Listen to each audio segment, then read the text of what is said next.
और मुझे इस बात का कष्ट है और मैं ये देख रही हूँ कि महिला सांसद होने के बाद भी 10 साल तक महिलाओं के कोई मुद्दे उठे नहीं सदन। क्योंकि एक बड़ी समस्या मैंने ये देखी थी कि लड़कियां इंटर के बाद पढ़ने जाती, जैसे धौरहरा में बाढ़ भी है और छुट्टा पशु भी है। बहुत बड़ा मुद्दा है, मैं अपने आंखों से देख कर आई हूँ कि पूरे पूरे खेत। सोलंकी का शेर याद आता है कि यूं तो साथ देने को हजारों हाथ है, मगर तू जो साथ दे सनम तो तेरी बात और है। ऐसे ही शेर को चरितार्थ करते हुए हमारे साथ डॉक्टर अर्चना जी हैं बात करने के लिए। डॉक्टर अर्चना समाजवादी पार्टी के दिग्गज नेता आनंद भदौरिया की पत्नी हैं और आनंद भदौरिया इसमें 29 लोकसभा धौरहरा से लोकसभा के प्रत्याशी हैं। घर गृहस्थी के साथ साथ शिक्षा और शिक्षा के साथ राजनीति में कदम से कदम मिलाकर के डॉक्टर अर्चना आनंद भदौरिया के साथ चल रही हैं। हमारे साथ खास बातचीत करने के लिए वो हैं। हम उनसे जानेंगे किस तरीके से घर गृहस्थी से समय निकालकर वो शिक्षा को समय देती हैं और वहां से निकालकर अपने पति के साथ कंधा से कंधा और कदम ताल मिलाकर के वो आज लगातार फील्ड में है। हम जानेंगे क्या कुछ माहौल है चुनाव का। मैम बहुत बहुत स्वागत है आपका हमारे। धन्यवाद। कैसा देख रही चुनाव? चुनाव बहुत अच्छा है। आपने खुद देखा होगा कि जिस तरह से हमारे कार्यकर्ताओं का जोश और ऊर्जा है, उससे तो यही हम अनुमान लगा सकते हैं कि जीत बहुत बड़ी होने वाली है। क्या कुछ मुद्दे हैं जिन मुद्दों को लेकर के आप लोगों के बीच देखिए, मैं सारे ही जाति, धर्म और जेंडर के बिना किसी भेदभाव के सभी के बीच जा रही हूँ। लेकिन ख़ास तौर पर अगर मैं कहूँ तो पहला मुद्दा तो संविधान बचाने का है, क्योंकि मैं खुद एक संविधान की स्टूडेंट भी रही हूँ, संविधान पढ़ने की और संविधान बच्चों को पढ़ाती भी हूँ, पॉलिटिकल साइंस की स्टूडेंट रही हूँ, समाज कार्य की प्रोफेसर हूँ, तो उसमें भी संविधान का बहुत बड़ा रोल है, राइट्स का, अधिकारों का, ड्यूटीज़ का। तो वो बहुत बड़ी एक चुनौती तो देश के सामने इस समय संविधान बचाने की, क्योंकि उसी ने आज मुझे भी इस तरह बोलने का हक दिया है, जो हम लोगों को इक्वालिटी दी है, समानता का अधिकार दिया है। तो पहला मुद्दा तो संविधान और उसकी रक्षा का है। उसके साथ साथ जो और मुद्दे हैं, जो सबसे बड़ा प्रमुख मुद्दा है, वो है आधी आबादी और पूरा हक। क्योंकि जिस तरह आप देख रहे हैं, जो हमारा गठबंधन का मैनिफेस्टो है, उसमें एक बहुत बड़ी बात सामने आई है कि जो उनका मैनिफेस्टो का थीम ही है आधी आबादी पूरा हक। इसका मतलब ये है कि महिलाओं के खाते में हर साल, हर गरीब महिला के खाते में 1 लाख रुपया जो आने वाली सरकार है वो देने जा रही है, जो बहुत बड़ा डिसीजन है।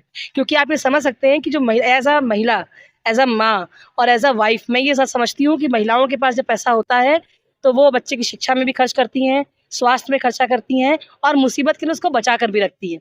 ये हुनर महिलाओं को मिलता है और इसी बात को फोकस करते हुए जो नया मैनिफेस्टो है, उस पर पूरी तरीके से महिलाओं पर फोकस किया गया है। इसके साथ साथ मनरेगा मजदूरी को डबल करने की बात की गई है और जो नौकरियां निकलने वाली हैं 30 लाख, क्योंकि बेरोजगारी आप समझ ही रहे हैं चरम पर है, उसमें भी 50% यानी 15 लाख नौकरियां महिलाओं के लिए आरक्षित की जा रही हैं। तो ये मुद्दे हैं जो जिसको लेकर हम महिलाओं के बीच में जाते हैं। आप लोग बीच जा रही हैं, जी जी लगातार आप दिन रात मेहनत कर रहे हैं, में है, लोगों के बीच में है। जी। जब आप महिलाओं से मिलती होंगी तो क्या कुछ उनकी पीड़ा निकल के सामने मैं आपको बताऊं कि मैं 5 विधानसभा में गई हूँ और कुछ मुद्दे तो विधानसभा वाइज हैं, विधानसभा स्पेसिफिक है। जी, जैसे धौरहरा में बाढ़ भी है और छुट्टा पशु भी है।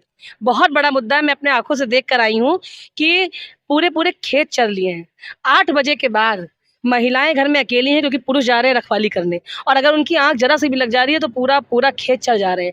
तो ये धौरहरा में बहुत बड़ा मुद्दा है और गरीबी भी बहुत है। जो महिलाएं आई मीटिंग में, मैंने उनको देखा कि राशन तो उनको मिल रहा है, लेकिन उनके बच्चे कपड़े फटे पहने हुए हैं, उनकी झोपड़ियाँ हैं।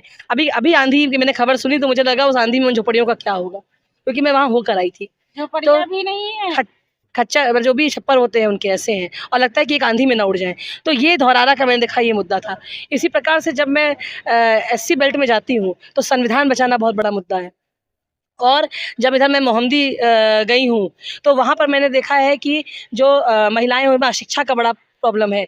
कस्ता विधानसभा में तो पिछले 2014 में भी सहरुआ एक गांव था जहां पर आज़ादी के बाद कभी महिलाओं ने वोट नहीं डाला था। आप इमेजिन करिए इस चीज़ को कि आज की डेट में। और 2014 में भी मैंने उस गांव में कैंपेनिंग करके औरतों को मोटिवेट किया था, उन्होंने पहली बार वोट डाला था मेरे कहने से, और हम उस गाँव में आते जाते रहे हैं। उस गाँव को हमने जनेश्वर वगैरह भी कराया था। बहुत बड़ा मुद्दा है, मैं देखती हूँ अशिक्षा का, अज्ञानता का महिलाओं में, उनको अपने अधिकार ही नहीं पता है। तो ये सारे मुद्दे हैं अलग अलग विधानसभा में, लेकिन एक कॉमन मुद्दा जो हर विधानसभा में देखने को मिला है वो है महंगाई और सबके किचन गड़बड़ होने का। औरतें कह रही हैं सिलेंडर नहीं भरवा पा रहे हैं, बच्चों को पढ़ा नहीं पा रहे हैं, कपड़े नहीं पहना पा रहे हैं, सारा बजट गड़बड़ हो रखा है। ये एक कॉमन मुद्दा है, महंगाई और बेरोजगारी। शिक्षा को लेकर के, स्वास्थ्य को लेकर के इलाका काफी पिछड़ा हुआ है। जी। शिक्षा के क्षेत्र में भी पिछले 10 सालों में कोई काम नहीं। जी जी जी। शिक्षा के क्षेत्र में मैंने देखा, जब 2014 में भी हम चुनाव लड़े थे तो हमारा तब भी ये कहना था कि हम हर विधानसभा में कम से कम एक महिलाओं का अच्छा कॉलेज बनाएं, क्योंकि एक बड़ी समस्या मैंने ये देखी थी कि लड़कियां इंटर के बाद पढ़ नहीं पा रही हैं, क्योंकि कॉलेज इतना दूर है और अभी भी ये स्तर नहीं है गाँव के लोगों का कि वो लड़कियों को लखनऊ पढ़ने भेजें या जिलों में भेजें पढ़ने के लिए। तो बहुत सी लड़कियां वहाँ पढ़ नहीं पाती हैं। तो विधानसभा वाइज ऐसी जगह देखकर कि जहाँ पर महिलाओं को एसेसिबिलिटी हो, यानी कि जहाँ पर वो आ जा सकें आराम से, ऐसा नहीं कि आपने कहीं पे बना दिया और वहाँ पे एसेसिबिलिटी नहीं है रोड की। तो अगर अच्छे से प्लानिंग की जाए तो ऐसी सेंट्रलाइज जगह पे महिलाओं के लिए महाविद्यालय होना चाहिए, जहाँ वो अच्छे से एसेसिबिलिटी हो सके, वो जा सके, सुरक्षित महसूस करें और उनकी पढ़ाई अच्छे से हो सके। शिक्षा कैसे समय निकालती हैं आप आनंद जी के साथ कदम ताल कर रहे हैं, उसके बाद कितना थकान होने के बाद चेहरे पे मुस्कुराहट? मैं आपको बताऊं, मैं जब स्टूडेंट थी तो मैं कहती थी कि जब भी जो चीज़ आप एंजॉय करते हैं उसमें आप कभी थकते नहीं हैं। तो राजनीति में एंजॉय करती हूँ, सोशल वर्क में एंजॉय करती हूँ। ये मेरे ऊपर लादा नहीं गया है, ये मेरी चॉइस है, ये मेरा चुनाव है। क्योंकि मैं लखनऊ यूनिवर्सिटी में भी छात्र नेता को मैंने चुनाव लड़ाया है। मैं स्टूडेंट पॉलिटिक्स में बहुत एक्टिव रही हूँ। मुझे एक चांसलर सिल्वर मेडल मिला है जो लीडरशिप क्वालिटीज़ के लिए मिलता है लखनऊ यूनिवर्सिटी में, वो मेडल मुझे मिल चुका है बिकॉज ऑफ स्टूडेंट पॉलिटिक्स। तो मुझे ये, और मेरे घर में भी मेरा पारिवारिक जो बैकग्राउंड है, मेरे चाचा जी स्वर्गीय ब्रह्मा बख्श सिंह गोपाल जी लखनऊ यूनिवर्सिटी के अध्यक्ष रहे हैं, मेरे चाचा जी बाराबंकी से MLC रहे हैं। तो हमने शुरू से राजनीति देखी है घर में। मैं खुद भी राजनीति में, मुझे राजनीति शास्त्र की स्टूडेंट रही हूँ, पॉलिटिकल साइंस की, पब्लिक एडमिनिस्ट्रेशन की।